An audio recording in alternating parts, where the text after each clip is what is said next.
The Land of Fire and Ice by Michael, who, in many ways, really doesn't need much of an introduction because he's been a member of Siska since God created time.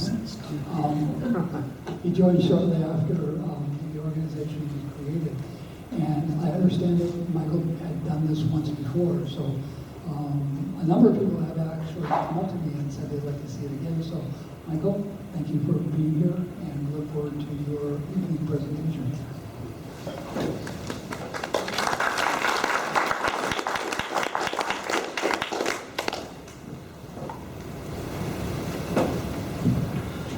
Thanks, Fred. Tony, make sure you get my good side.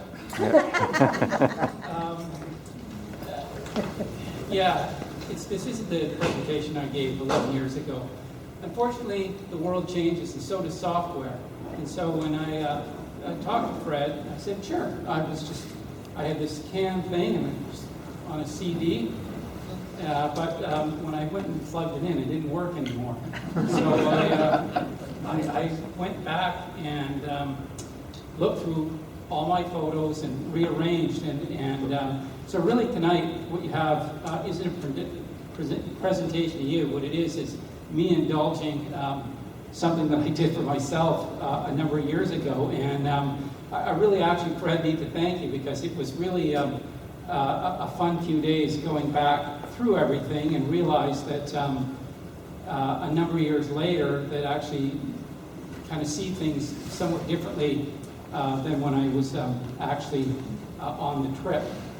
So I was over in Iceland for a few weeks. This was the second part of what I was doing over there and just traveling around Iceland. I chatted to a couple people tonight, sound like a few people have. It's a fantastic experience, but that's not the presentation I'm here to do tonight. What I'm going to do is talk a bit about trip planning, about getting there, camping and food, flora and fauna, some scenic highlights, and then a couple of stories. And then when I'm through that, I've got a 5-minute slideshow of just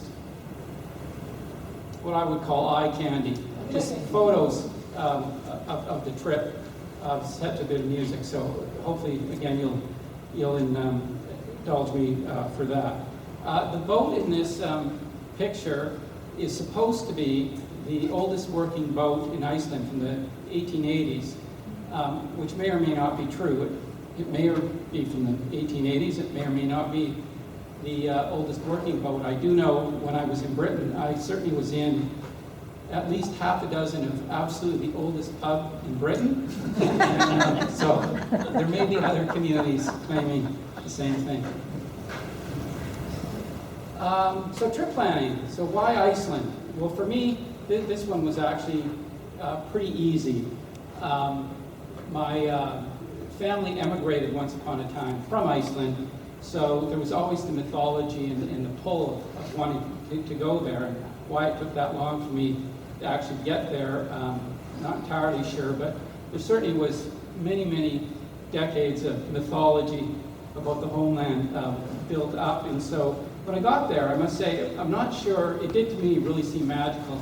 I wasn't sure if it was because it was supposed to seem magical, it actually was magical, or it just felt magical. So that's for me why Iceland. The people I went with, I think they were just looking for a northern adventure. Why we ended up in the West Fjords, and they affectionately call themselves the best fjords.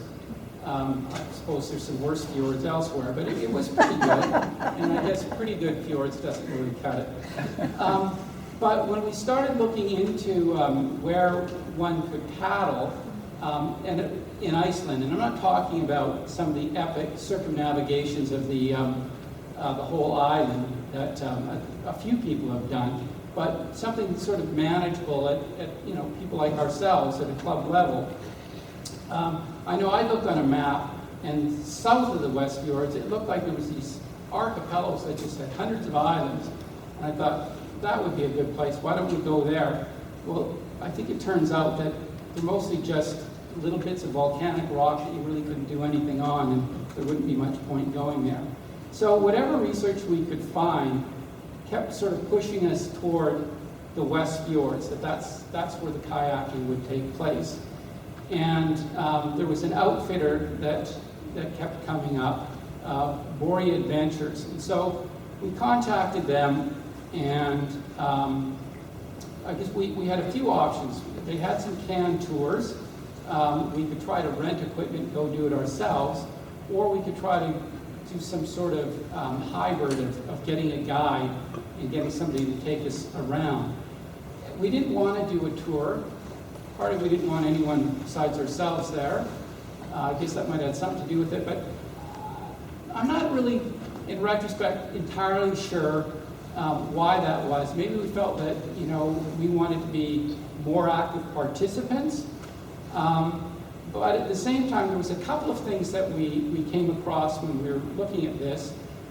We couldn't come across any marine charts. I'm sure there probably were some there. We did find out that at that time, for people like us anyways, maybe if you were a professional marine navigator, it'd be different, we wouldn't be able to get any weather reports. And we thought, that could be an issue. So anyway, we negotiated with Borea, and one of their people came with us. And I think if I was to go back and do it again, I would probably do something similar, because there really is something about local knowledge, and I'm sure that even if we had gone to exactly the same places just on our own, there's an awful lot we would have missed, just not knowing you know, that local knowledge. In the same way that if somebody's to come out here and paddle, the local knowledge that you would have to share with them would make it a much richer experience. Now, having decided that it was going to be guided, we had a bunch of gear decisions to make, and those were around what we would try to rent in Iceland and what we would take with ourselves. And pretty much the only thing that we got in Iceland were boats. And rental boats are always rental boats, but they're boats.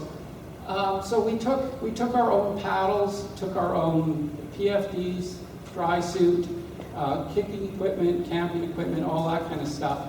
And it's not that we couldn't have gotten that stuff over there. It was a personal choice. And I don't know, again, this is no slight at an outfitter, but if you're used to paddling with a nice carbon fiber paddle, the rental paddles don't feel quite the same. And so that's why we elected to take our own stuff. Getting to Iceland, you can go directly from Vancouver, and there was a couple of, they seem to come and go, budget airlines, but they always seem to fade. And so Iceland Air is the consistent one, and I ended up grabbing a flight from Victoria to Seattle. Seattle was a lot cheaper and more direct, or maybe available at the time, and then Seattle direct to Reykjavik, and then getting up. So this is kind of where you land. This is what it's trying to get to. You can kind of do this with some roads. Car rentals are very expensive in Iceland, I understand. They were when we were looking into it anyways, and drops. Anyway, we elected to take a domestic flight from Reykjavik up to Ísafjörður, and it was really quite reasonable. In fact, it was one of the things at the time that seemed like a good value. Iceland's an expensive country. 2010 was probably about an ideal place to go because the big crash in the Corona really had died, so it seemed like an expensive country as opposed to a ludicrous country. Although I looked today and apparently it says it's only like 11% more expensive than Canada, but I'd actually be a bit surprised about that.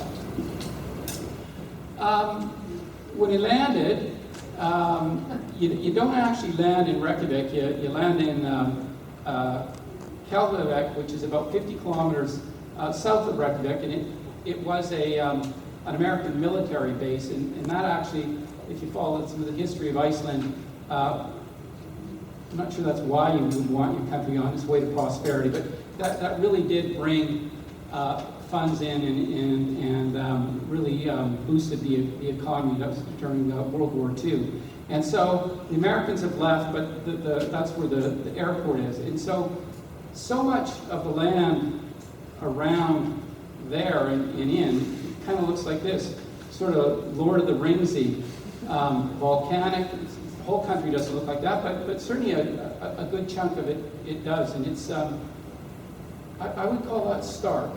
It is a beauty, but it's stark. The second reason I knew I wasn't in Kansas is when we went to Borea. So Isafjorda has about 1,500 people, and it's the big center in the West Fjords. And the guide we had, he had this little Austin Mini. So this is one of those originals, not a Mini Cooper. And we all thought that was kind of cool, and it had a kayak on top. And so we chatted to him, and he said, oh, he was just really nonplussed, and said, well, you can see it's out on the street. The keys are in the ignition. If you want to go take it for a ride, go ahead. And one of the guys looked at him and said, like, are you nuts? And he goes, what do you mean? And he goes, you have the keys in the ignition. Somebody could steal your car. And the look on his face was, why would anybody steal my car? They know it's my car. And we're not in Kansas anymore. And so it's a pretty safe country. There was a joke somebody told me about the police. They said, how many police does it take to brew a pot of coffee? And the answer is all of them, because they don't have anything else to do.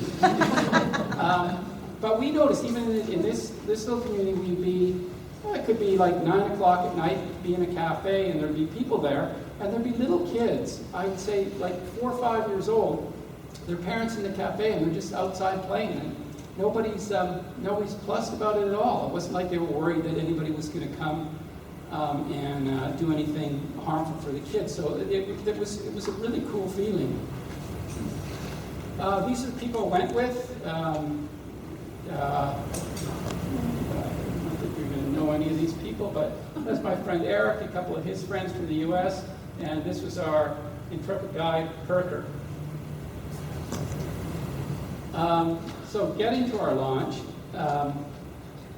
sometimes, you know that everything's going to work out, but when the car pulled up, and we needed to drive for about an hour, and we needed to get 6 people in that, 4 in the back, 2 in the front, gear for 5 people, and pulling 5 kayaks, and it was like, this could be fun. On like a million little switchback roads going there, and then pointing out where all the avalanches had closed down communities and picked things up. But we got there, and we certainly knew each other better in that hour. So the trip itself, as I said, we were in the West Fjords. So the West Fjords is really kind of this whole hand piece here up in the northwest of Iceland, and we were actually in this smaller, in the very northwest, which is what this is a magnification of. We started, we started in Isa, and then we drove down like this, and then like this, and then like this to get to our launch site, and then this is the route that we took. And then once we from here, we actually had a day stop, hiked the mountain, and then once we were done, we came back and we actually met a boat here, did a sea load, and then came back to Isa, and then flew out. Moving on to camping and food. One of the things that was extremely helpful was this teepee tent, and you can see some of these legs here. This was quite large. There was 5 of us, and it was really easy for everybody to fit in there. And we spent a lot of time in this teepee because it's quite windy in Iceland a lot, and it's pretty unprotected. And it rained as well, and so this sort of became the meeting place, because there are no trees or no anything.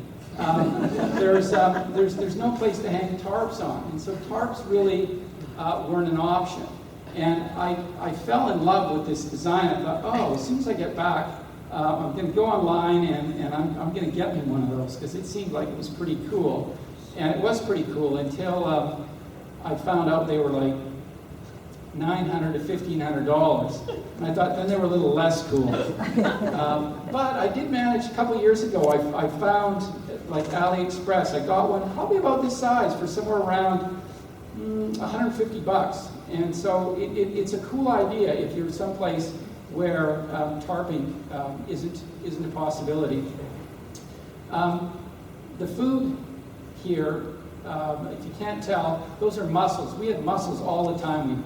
We picked them up and we bought some lemon and garlic, and so we'd steam these mussels up all the time. And about 1 or 2 years after I got back from the trip, I was on their website and just looking at what their offerings and stuff were, and lo and behold, who do I see but my smiling face with a pot of mussels, saying one of the great things that you can do kayaking on their tours is collect mussels. So the day before we headed off, we went shopping for food in a grocery store, which was pretty much like you'd see in a town of 1,500 in Canada, other than the fact that it wasn't in English, which wasn't too hard when you're trying to tell cucumbers and potatoes and things like that. But there was a funny exchange when we were at the meat counter, and there was some packaged meat, and the guys I was with seemed really nervous about what the meat might be. And so they're talking to the guy behind the meat counter, and his English was okay, but I don't think he probably had a clue why people who could see it was clearly meat had so many questions. Anyways, he reads the package over and says something like, yeah, maybe horse, maybe. Oh. And so that one, the guy said, no. So we went and got this beef, which was awful. It was so tough, but it probably on the package said something like stew for 18 hours, don't fry it up, but we didn't read that. One of the other lovely things that Iceland is famous for is eating this yogurt, this thick, creamy yogurt stuff called skyr, really cheap, and it was delicious. We didn't take any of these lovely pastries with us, but it's a coffee pastry culture. And the pastries, I mean, there's 2 bakeries in this little community. Unbelievable. We just gorged ourselves on the street grabbing these things and eating them. And then, for me, just the ecstasy. Growing up at Christmas time, we got this heart of Siska. And it's such a treat.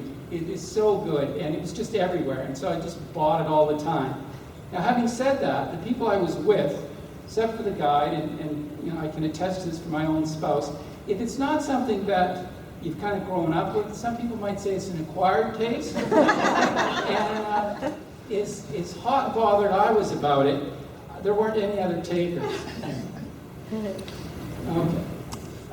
Thinking of all things Icelandic as well, the green bottle, Brennivin, it's an akadi, it's kind of like the national drink. It has a bit of a licorice taste to it. Licorice is huge in Iceland. You get licorice everything, everywhere. But it's also known as Black Death. The Black Label, it was marketed like that for a long time after Prohibition. I think this was about all that was available. But it's an acquired taste, and eventually you might get there. We stopped on a little island at a farm, and they had some treats. We didn't know how that worked, but the guide had set this up earlier. Again, unbelievably sweet and delicious. I think it was called one of these, and I can't remember which one was like honeymoon cake. We weren't sure if that was directed at us, but it was really tasty. And in the pancake there are bilberries, which are a type of blueberry, and they were everywhere. We harvested those a lot, and they were really sweet and tasty. In terms of the camping, as you can see, unlike a recent trip that we presented on last meeting on the central coast of BC, where there was no place to pitch a tent, there were a lot of places to pitch a tent. It was wide open, but again, everything exposed, and if there was wind or other elements, you're in them. You're not getting out, which again, you just can't say enough about that teepee, about keeping us out of the wind and the rain. Tides and weather certainly impacted where you could camp and where you could land. This was an amazing campsite. So we showed up here, and we were actually way out here. No, not there. Sorry, way out here. We had to leave our kayaks. This was actually several hours later because we just couldn't get them in any further. And through ankle-deep water, we had to hump the stuff all the way up here. Got our camp set up, and the guide Perker says, I haven't camped there before. I've camped over further. Maybe we would be better off doing that. We love this spot and assured him this would be fine. And then we got everything set up the teepee, a bit of wind, so everybody's in the teepee probably for a couple of hours, having a drink, chat and laugh and enjoying the day.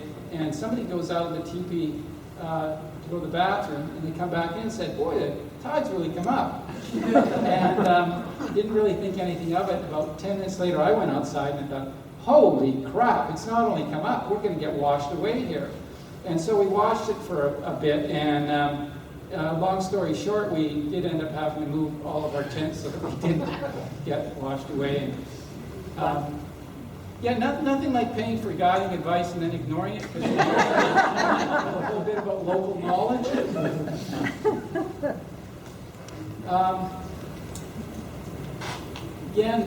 Exposure, tides and weather, so wind. This was a day we were paddling and the wind came up and we were going nowhere. And nowhere meant nowhere. So we decided there was no point in continuing on, so we beached our boats, and then you can see up here, that's this. And this is our second go. So the first go, it was a 20-minute walk up there, and we're just looking for something to get out of the wind, because we don't think we're going to be able to get our tents up here. But then we all decided there's no way we were walking 20 minutes with gear. We might have to do that twice. So we came back, got in our boats, paddled up to this house, except we got to where this red kayak is, which was about 5 minutes further up than where we were. So now we only had to walk everything up 15 minutes. But we did walk it up there, set up behind this house, used it as a windbreak, and it worked fine. Our guide, he knew of the place, and he said, we could just sleep inside. So we went inside, and I saw floor joist missing. There was an aluminum ladder going to the second floor, and the thing looked like it was going to cave in any moment. And so we all passed on that, but he climbed up the ladder and slept in there anyways. He was a braver soul than us. One of the things, and this isn't about Iceland, I absolutely loved being there, but oftentimes I think I forget just how spoiled we are getting to paddle in Victoria, and just how many birds and seals and whales and sea lions and just the amount of wildlife that's here. I always expect that the more remote I go, you're just going to see even more of it, and it isn't always the case. Now you can see by some landscape that I've done a lot of trees. By a lot in this area, I mean 0. But there are other things that were really cool, like this Arctic fox. And the Arctic fox is the only native land mammal in Iceland. They must have come in on an ice floe at some point from someplace else. But all other land mammals in Iceland were imported, sort of post-Viking era. there were bugs. There were these big midges, and there's a couple of places they'd be flying around at all. But what I loved about these things is they were non-biting. Even though they looked kind of nasty, and they'd be flying around, and sometimes you'd be doing, a bit of waving away, nothing that bit. I understand there's some black flies. We didn't come across anything like that. We didn't come across any biting bugs at all, and so that was really lovely. Now, part of that could have been because there was often enough wind that probably would have been blowing bugs away. There's seals, and it's funny because I was rereading my diary about what was happening at the time, and I remember reading in my diary, like I didn't even take any pictures of seals, because I remember when the seals got pointed out, I mean there weren't that many, I remember thinking, who hasn't seen a million seals? It's a bit like being in my neighborhood and a deer walking around all the time, and it's like, who hasn't seen a deer? What I didn't see, which oftentimes people do, is apparently there's supposed to be some good whale sightings, but those of you who have paddled with me know that my gift is not whales. Whales seem to avoid me, for the most part, unless I'm with people who can counteract that spell. There's 57 species of birds. At the time, I was less interested in birds than I am now, so I'm not sure how many we saw, probably more than I recorded. But I was obsessed with puffins, and I was obsessed with getting the perfect puffin picture. And I wanted to wring their necks, because every time they would be literally almost hitting my boat, flying around, and I'd get my camera out, and they're gone. Totally gone. Put my camera away, they're back. Get my camera out, they're gone. And this went on and on and on and on. But I finally did get, after about probably 200 blurs here, and I think that's a puffin over there, I was able to get the odd puffin shot. Something else that a couple of farms, these eider ducks, and I guess it's the best of the best when it comes to loft and warmth with down, and you can see a friend holding some eider in his hand and opening his hand and just, and even back in 2000, off this farm, I think they sold eider quilts for about $1,300 Canadian equivalent at that time. I suspect they're a bunch more, but pretty cool. And these birds, they weren't caged or anything. What would happen is, I guess they came for food or stuff, because you'd see them all coming en masse, looking for something. The two instances that we came across them, they were both on these islands, and so they would sort of slough the down, and the farmers would go up and collect it off the ground. This was really common on the, here, what?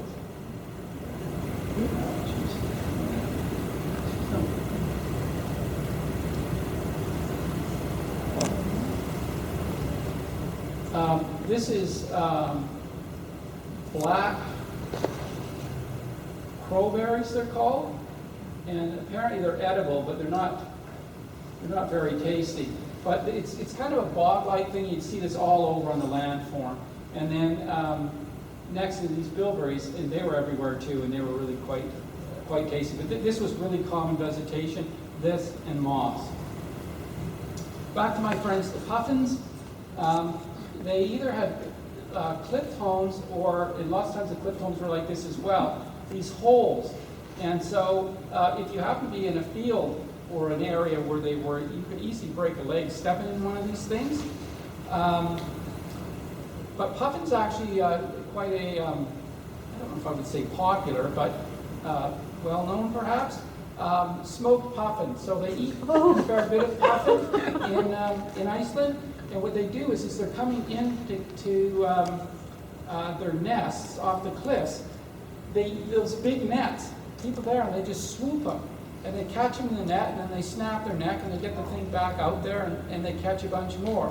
And so that's how one catches a puffin, and gets to cook it, smoke it, at some point eat it. They're not They're not that big, bigger than a pigeon, but you can probably eat a whole puffin if you were so inclined. And a couple of farmers with the sheep. Sheep are a huge deal in Iceland. There are about approximately 350,000 people in Iceland and 800,000 sheep. So, yeah, there's a lot of them. So, some of the visual highlights that I came across, here what you've got, these depressions. There's lots of folklore from the olden days in Iceland that has to do with fairies and trolls and things like that. And so what they say, these are called troll seats. And what you have is these giant, enormous trolls walking the earth, and they would slam themselves down, and that's where their butt would kind of cave in. And so there's a well-known feature. You have, and I found these, when we see these, I just found this really stark but stunning.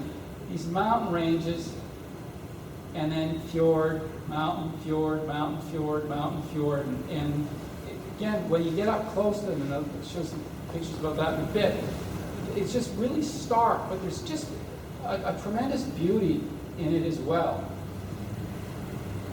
A couple of troll seats in the bottom photo. The mountain, this is a well-known mountain in the area. I'm still puzzled. It's called Hester, and it's famous because of its, well, it's a flat top, but of its horse shape. And Hester means horse, and I'm just not seeing it. Maybe with Iceland-colored glasses, I don't know, but I didn't see it. This was once upon a time was a working windmill, but not when we were there. We came across a number of these cliffs. Let me see if I can point out. So if you look way down there, there's one of us kayaking. So these, I'm not sure exactly, these are about 1,500 feet high. Lots of waterfalls. But this was a section where we probably had about an hour and a half where we were pretty exposed to the Atlantic, North Atlantic coming down. So you wanted to get on the water early because if this blew up, you were kind of committed and would probably have a bit of a fun ride. Another abandoned house, and this just took my breath away, actually. Being up there and looking around and looking 360 degrees, and there's nothing. There's no sign of any other inhabitant. And this time of year, so this was the first week in August. It would be light till about 12:30 at night. Probably start getting light around 3:30, 4 in the morning. The locals overheard them before we left and said, "Boy, it's sure getting dark early these days." Because you're far enough north on the other side of where we are here. So from here, you're probably only about 8 or 10 miles from the Arctic Circle. So in June, late June, May, it wouldn't get dark. So looking out and thinking, wow, it's a sunny day, there's a lovely stream by this place, and thinking, who would leave here? And then you think, okay, that also means in the winter that the sun probably isn't coming up. You've got these hellacious storms blowing in off the North Atlantic. There's nobody but you and your loved ones who you're living with in this house, who you've not managed to kill yet. And I thought, okay, I get it. I can see why you leave. And this whole area, this is the Hornstrader National Park.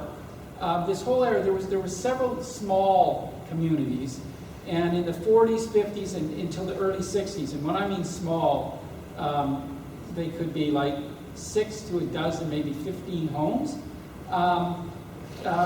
They all got abandoned, and so you go to these places, and there's nobody there. Although descendants seems to have come back and people are starting to use this as a summer home. This place actually.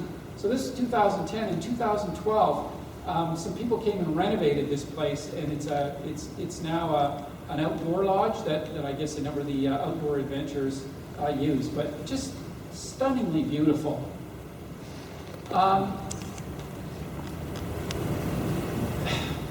The church. So this thing was in perfect repair. Again, like the house, you could look 360. There's no roads, there's no nothing. There's this church. And it's like, so why is it there? The guide said, oh no, people still use it in the summer. I'm sure they do, but that still doesn't really kind of explain why it's here in the middle of nowhere. But kind of from like about when Christianity sort of pushed out the Norse gods, kind of 1000 to 1200, the church in Iceland really became a powerful legislating structure, guides. So not just spiritual, but also had kind of taken over some of the chieftain role in terms of administration of law. So really an important piece. The lighthouse, this was on a little island, also had some sheep. It was one of the ones we camped on this island. Island is about 2 kilometers by half a kilometer, built in the 40s, operated since 1949. Just a cool structure, just to come across. Waterfalls everywhere in Iceland, and this again, when we were climbing up here, just reminded me of being in the Lord of the Rings movie, and this was really cool. But having traveled around Iceland, I mean, this was a nothing waterfall. We didn't see, Iceland just has dozens of this most amazing, huge, spectacular waterfalls. They're just everywhere. In fact, we got corrected because some of these on these really steep cliff areas, we were initially saying, oh, look at the waterfall, and we'd be corrected that it was a stream. This was a waterfall. Some of what we saw didn't equate. I absolutely loved paddling by this triangular mountain hilltop before we got around. Again, it just had this foreboding look, sort of one of those things about, come if you dare, but not promising you anything. I talked earlier about tide heights, this arch. You could get through there at high tide, but when we were there, clearly you can see the tide wasn't anywhere near where it needed to be. On your right here,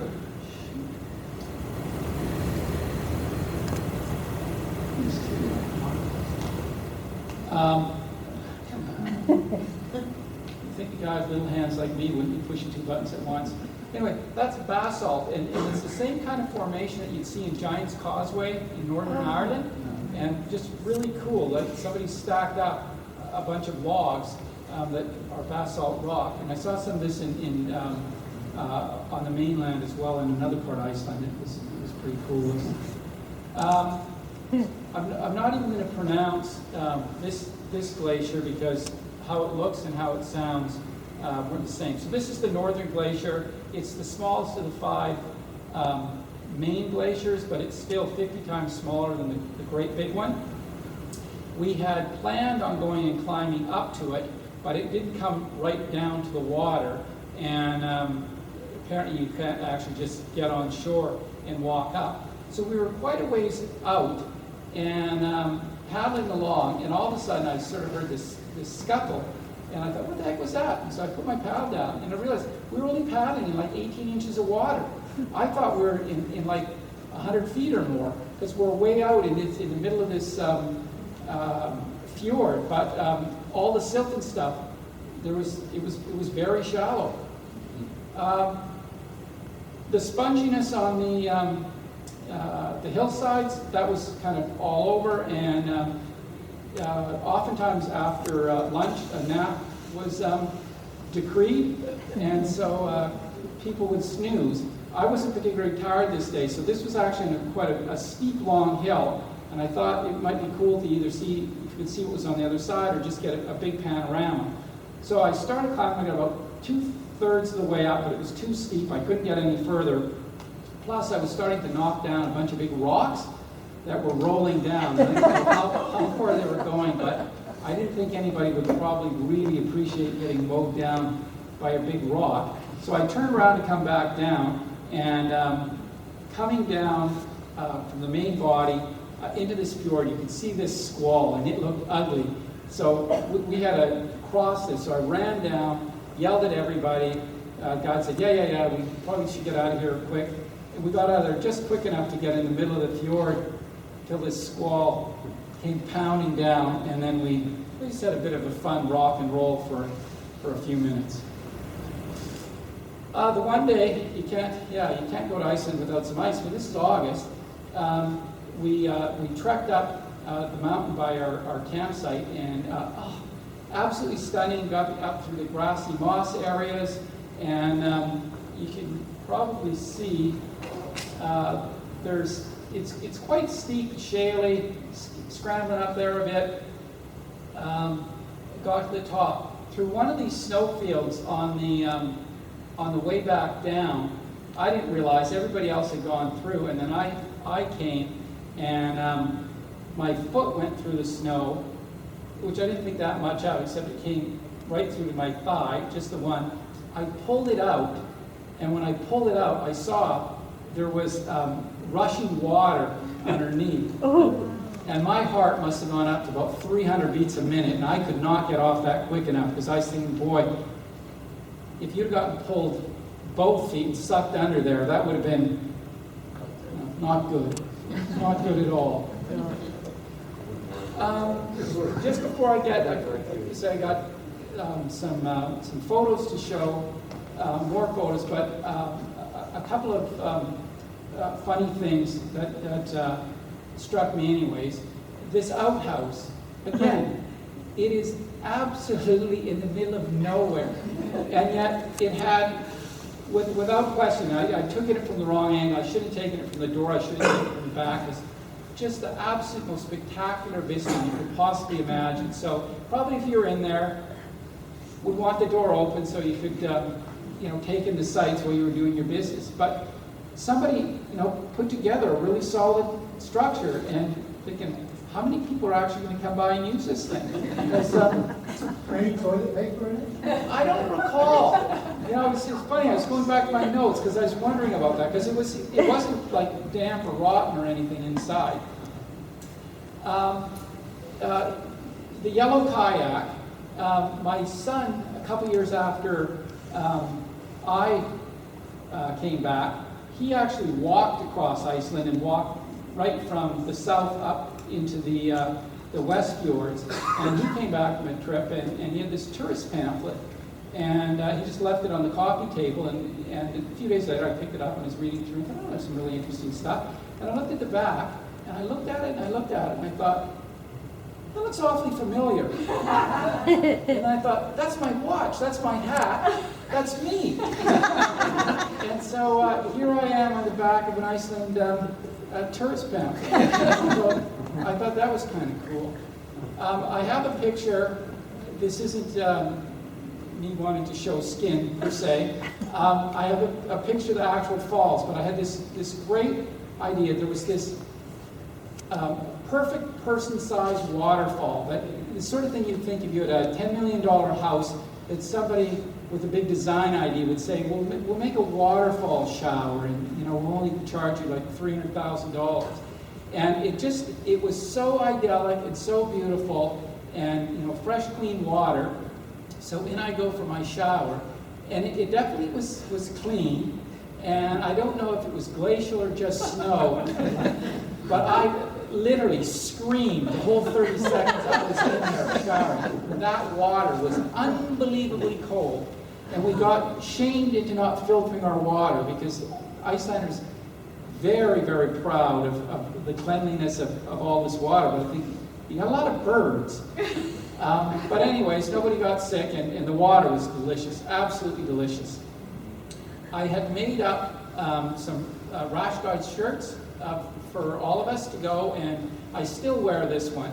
And in 2019, Rob Zacharias and Alan Campbell and myself were paddling down the west coast of Vancouver Island, and one of the stops in we had was near Hot Springs Cove, and we pulled into Hot Springs Cove, and as we were leaving, a guided tour came along, and we're just about to leave, and this guy kind of walks up, and he notices my shirt. He said, "Oh, you've been to Iceland?" I said, "Yeah."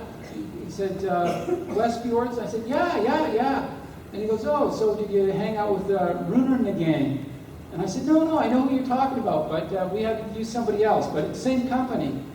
And we're just about to leave, and I said, you know, I had a son who walked across Iceland, and I recall something about him meeting a guy who hitched a ride back across a fjord with. And he goes, oh, you mean Aaron? I go, yeah. He goes, good guy, yeah. I said, still in touch. So serendipity, and not only had I not worn that shirt, but I mean, I just happened to be wearing it that day, and you know, the world has some funny coincidences. So we were all told, I think we were 6 nights. I was very sad to leave. This was our boat pickup. Unloaded the boat and then threw the boats up on the big boat. Our guy, I don't know what it was about this captain, but he kept telling us before we got on, he said, do exactly what the guy says, you know, don't do anything, kind of don't talk to him, you know, we don't want to get kicked off. And so we were terrified that, you know, the guy's going to make us walk the plank or something. But he's the friendliest guy imaginable, so I'm not sure exactly what that was about. So what I'm going to do now is I got a 5-minute, just flip through a bunch of photos to a bit of music, and then if anybody's got any comments or questions, we can do that. Where's your escape button? Fred? I was going to do that. See. Upper left one. Upper right one.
first in the back row.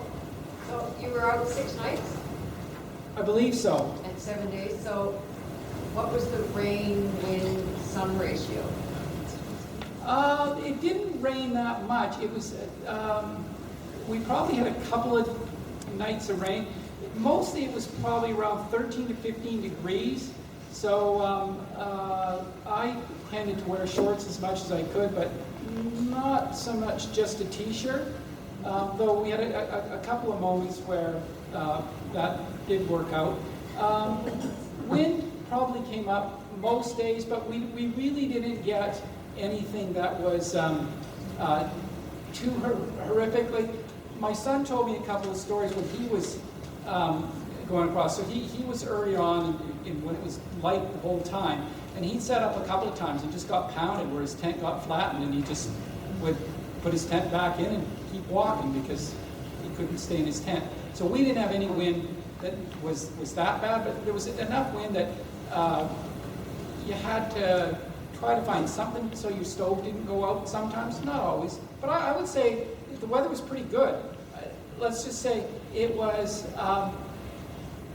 qualitatively better than the Central Coast. 2 questions. What were the 4 languages on the fish jerky? So if I was guessing, because I'd have to go back, but virtually all Icelanders would speak, obviously, Icelandic, Danish. They pick English up, and I'm not sure, possibly German, maybe Norwegian. And the one and only fire was because of lack of wood? Absolutely. So had we been on the outer coast, I'm sure lots of wood washes up, but on the inside, not much wood at all. In fact, one day we found a bit of wood, but we hit some wind, and so we were like dragging wood and tying it to our kayaks and stuff, and by the end of the day, our few measly pieces we had to cut loose because they were dragging us down. There was a question here and then back here. Michael, did the guide that you engaged, did they want to see any kind of paddling resume, or were they prepared to take people of unknown paddling pedigree? Unknown, and one of the things I absolutely loved about Iceland, but it took me a little while to get used to, is this notion of personal responsibility. So I remember going to Dettifoss, which is their largest falls in Europe, and it's not as big as Niagara Falls, but it's on that scale.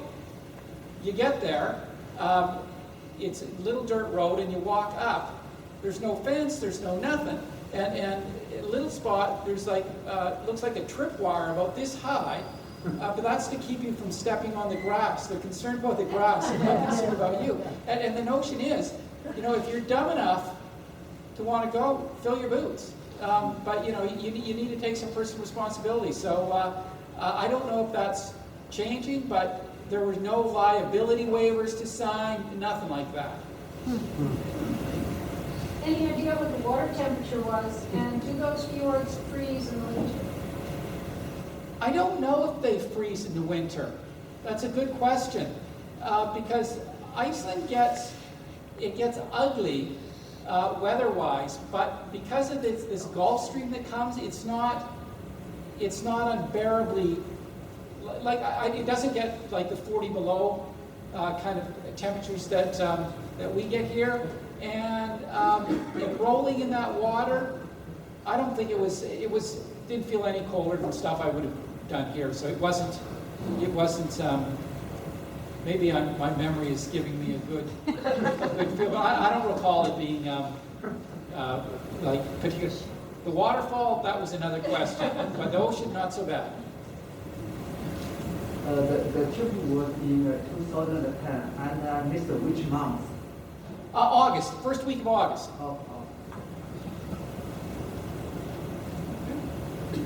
Michael, what's the warmest month there?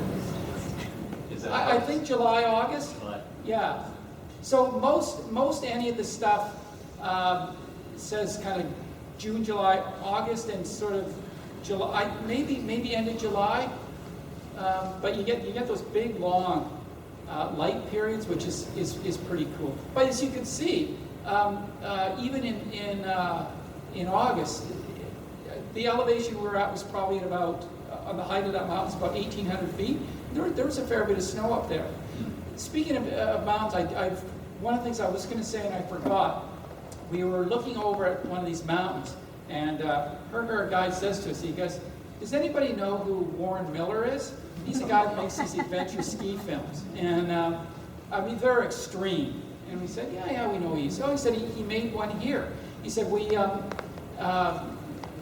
Herger did all this outdoor stuff, and he skied and that. And he said, yeah, we did all the support on that movie. He said, they look way more extreme in the movie than they actually are. I said, oh, really? He said, yeah. He said, and he points over at this mountain where they did it on. The mountain looked like this. And we all looked at each other and thought, so what part of that isn't steep? And he seemed totally nonplussed about the whole thing. Yeah, what were some of the favorite meals that you had? You mean other than the other than the smoked puffin? Well, we just sort of recreated some pastas and the kinds of stuff we did here. In terms of eating a bit of Icelandic food, there's another lovely thing, this fermented shark, and my son brought some back. I don't know, 2 days to go to Snorrial Jurgensen. Apparently it's the best fermented shark in all of Iceland. Now that stuff, you take like a 3/4 inch cube, you eat that and you're feeling it for like hours, and it's not a good feeling. And I remember our guide, we talked to him about the shark, and he said, no self-respecting Icelander under 50 would even think about eating that. Michael, we went to the place where they dry out the shark. It's a Greenland shark, which is a good-sized fish, and it's all bycatch. They don't deliberately go out with these things. Anyway, said they cut this thing up into small slabs and they hang it up outdoors. And they hang it up for at least a year. Now, the thing about sharks is they don't process uric acid, so it just builds up in the shark. So this whole place smelled worse than any men's washing together. And it basically the uric acid just drips out of this until it gets to the point where it's actually edible. It does taste good, but it smells horrible.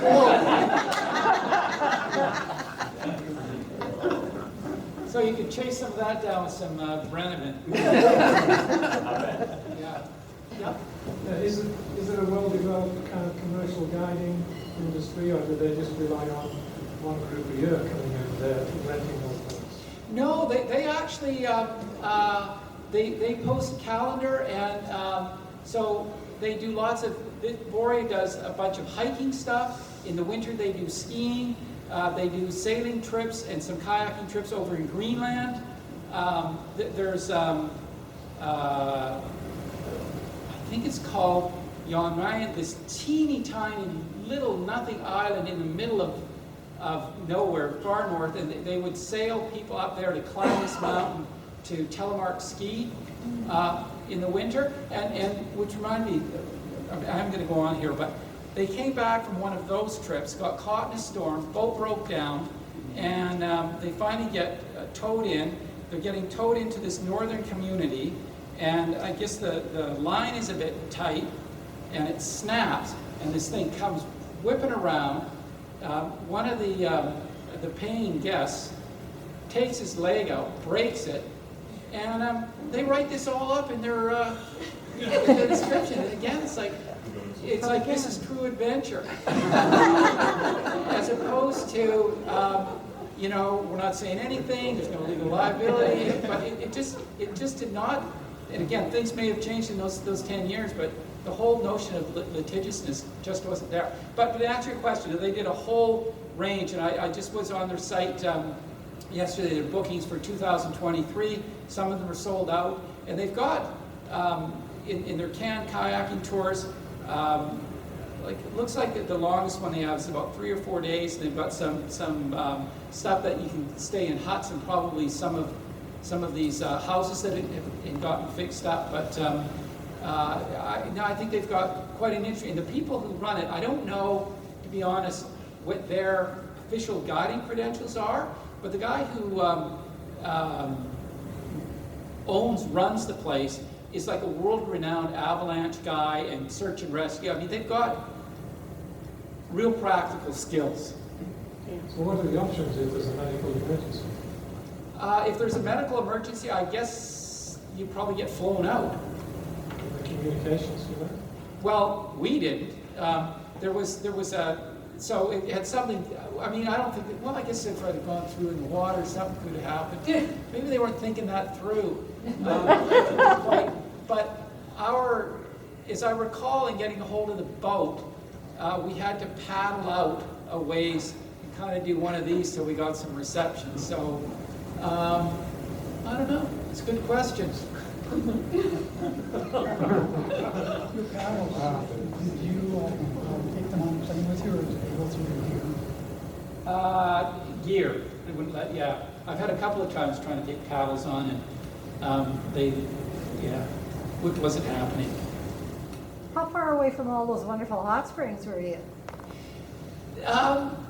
Not that far, but we didn't get to pass any of those. And the number of photos that I've seen of these pools kind of in the middle of nowhere, it would have been pretty cool to have come across some of those. But no, we didn't. We weren't so fortunate.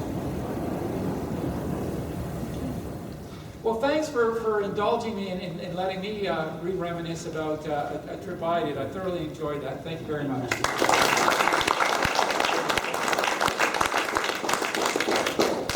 I certainly enjoyed that, and that was a real treat. Somebody told me, I'm not so sure who, that Michael actually designed the Siska logo. Is that true? For these mugs, yes. Well, this one's coming home to roost.